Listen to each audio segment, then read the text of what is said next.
जहाँ पर पिछले 15 दिन से सभी ग्रामीण शांतिपूर्वक बैठे हुए थे और हम भी सारी आवश्यकताओं का ध्यान रख रहे थे उनका।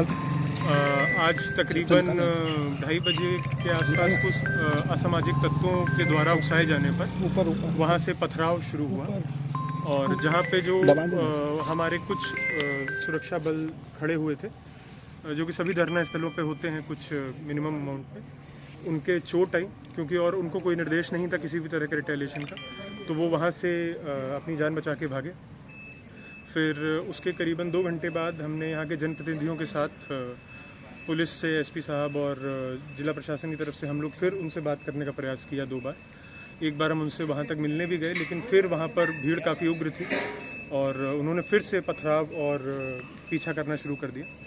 तो अभी की स्थिति ये है कि वहाँ हम अभी भी कुछ वहाँ के जो क्योंकि ये पूरा क्राउड जो है वो नेतृत्व विहीन लग रहा है, तो अभी हम प्रयास कर रहे हैं कि उनमें से कुछ लोग समझदार लोग आगे आके बात करें। जैसे ही हमारी बात कुछ होती है उनसे, चीज़ शांति की तरफ जाती है, तो हम आगे आपको बताएं। सर, घायलों की स्थिति कैसी सर? बस घायलों की स्थिति अभी ठीक है। जो कुछ लोगों की चोट ऐसी थी कि जिनको और रेफरेंस की ज़रूरत थी, उसको हमने रायगढ़ शिफ्ट कर दिया है और बाकी का इलाज यहाँ पे चल रहा है। Thank you. जहाँ पर पिछले 15 दिन से सभी ग्रामीण शांतिपूर्वक बैठे हुए थे और हम भी सारी आवश्यकताओं का ध्यान रख रहे थे उनका। आज तकरीबन 2:30 बजे के आसपास कुछ असामाजिक तत्वों के द्वारा उकसाए जाने पर वहाँ से पथराव शुरू हुआ और जहाँ पे जो हमारे कुछ सुरक्षा बल खड़े हुए थे, जो कि सभी धरना स्थलों पे होते हैं कुछ मिनिमम अमाउंट पे, उनके चोट आई क्योंकि और उनको कोई निर्देश नहीं था किसी भी तरह के रिटेलिएशन का, तो वो वहाँ से अपनी जान बचा के भागे।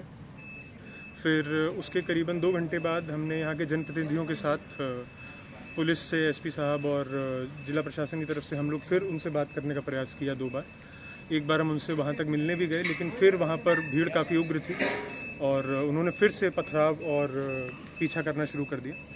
तो अभी की स्थिति ये है कि वहाँ हम अभी भी कुछ वहाँ के